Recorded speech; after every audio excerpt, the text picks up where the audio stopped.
conversation about the moderates on hold because apparently Ed has Senator Gillibrand. But before we go to Ed, I want to play a little exchange that Senator Gillibrand had during the debate. Let's listen. When the Senate was debating middle-class affordability for child care, he wrote an op-ed. He voted against it, the only vote. But what he wrote in an op-ed was that he believed that women working outside the home would, quote, create the deterioration of family. He also said that women who were working outside the home were, quote, avoiding responsibility. And I just need to understand, as a woman who's worked my entire career as the primary wage earner, as the primary caregiver, in fact, my second son, Henry, is here. And I had him when I was a member of Congress. So under Vice President Biden's analysis, am I serving in Congress resulting in the deterioration of the family because I had access to quality, affordable daycare? I just want to know what he meant when he said that. That was a long time ago, and here's what it was about. It would have given people making today $100,000 a year a tax break for child care. I did not want that. I wanted the child care to go to people making less than $100,000, and that's what it was about. As a single father, who in fact raised 3 children for 5 years by myself, I have some idea what it cost. I support making sure that every single solitary person needing child care get an $8,000 tax credit now. That would put 700,000 women back to work, increase the GDP by almost 0.8%. It's the right thing to do. If we can give tax breaks to corporations for these things, why can't we do it this way? But Mr. Vice President, you didn't answer my question. What did you mean when you said... Senator Gillibrand is with us now. Senator, why did you decide to go after Joe Biden on this issue? You kind of previewed it last week when you were campaigning, but why now? I think it's really important with President Trump in the White House, a clear misogynist who degrades and devalues women all the time, that we have a nominee who has a real sense of clarity on these issues. The language he used in that op-ed was really disturbing to me to read as a mother. I've worked outside the home my whole life, but for good, affordable daycare, I couldn't do my job. My second son I had as a member of Congress. And the words he used was, women working outside the home created the deterioration of family, end quote. Quote, that they were avoiding responsibilities, end quote. So I wanted to ask him very directly, what did you mean when you said that? And do you still believe that? Because we need to know that America's women have a champion as the Democratic nominee who are going to fight for things like national paid leave, affordable daycare, universal pre-K. That makes all the difference to the world for a working family. But the former vice president came back and said, well, you know, we have known each other for a long time and you've never raised this issue before until you were running for president. Why? I didn't know he said those words before, and they're shocking to me. I mean, that's why I really wanted him to explain what he meant and whether he still believed it, because it's contrary to how I was raised. My grandmother worked outside the home. My mother worked outside the home.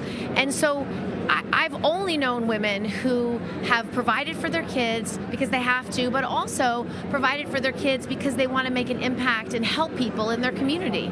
Both my grandmother and my mother helped people in their community. Is it disqualifying in any way for the vice president? If he still believed it today, yes. Are you satisfied with his record since? He said tonight that he didn't believe it then, so fine. I'm still disturbed by what he wrote, and I can take him at his word that he doesn't believe that, but that's why I asked the question. Because we're deciding who the best person to lead the Democratic Party is, and women are on fire in America right now. We just flipped the House of Representatives because women voted in record number, ran in record number, the most diverse class. And so if you don't have the back of America's women are going to value them in every aspect of their communities, their families, in the workplace, then I don't think you're the right choice. I believe I am the right choice. I've been championing these issues. I'm the only presidential candidate that's actually put forward a robust family bill of rights to make sure every family can thrive in the economy. I'm really passionate about these issues. You going to make it to the debate stage in September? I am, because everyone who's watching right now is going to KirstenGillibrand.com and guarantee me a spot on that debate. If you've been watching, you know you see what they do here. You need to do it. I need to get there. But you have a fundraising issue, you have a polling issue as well, right? Right, and that's why these debates are so important. It gives me a chance to tell and show the American people how I'm going to beat Trump. I've done it before. I win in these red and purple places just like Michigan, places like Ohio and Pennsylvania and Wisconsin, and I haven't lost an election since. It's what I do, and I pass legislation because I want to help people. And so I have a record that's different than others. I have a different level of experience, and I tried to share a little bit about that tonight. You're a member of the Armed Services Committee back in Washington. You were not at that hearing this week with the Air Force general who was accused of sexual assault by one of his former colleagues, and you saw that one of your colleagues on the committee, the Republican Martha McSally, essentially said that the general was falsely accused. I strongly disagree. And I wonder how it would have been if you'd been there. Do you regret not being there? I asked the chairman, and I wrote a letter to the chairman and the ranking member that there was no rush to have the vote this week, none whatsoever. And I don't think we've had access to all the information we should have had. I went and listened to the survivor's testimony. It was deeply disturbing. Because you met with her behind closed doors, right? It was a behind closed doors hearing. Her testimony was believable.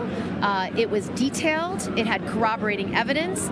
And I think that the committee rushed, and they should not have voted on his nomination yet. I, of course, let my views be known that I do not support him. And if it happens before the recess begins Friday, which I guess it might not, you guys will just keep a hold on it and try to take it up again in September. I hope we can take it up in September, because even I don't know that the witness has been given all the facts that she needs. So I'm very concerned about how they did the investigation, and I'm very troubled by the testimony that the general gave. And where are you headed next? Iowa.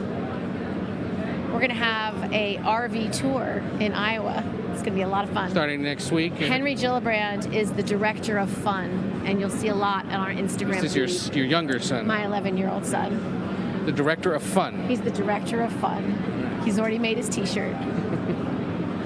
Did you get internship credit for that, or? Absolutely. All right. And your other son was in the audience tonight. Did he Henry stay was awake? in the audience tonight. My older son is literally on in a canoe in the middle of Canada going to the Hudson Bay. He's canoeing through lakes and rivers.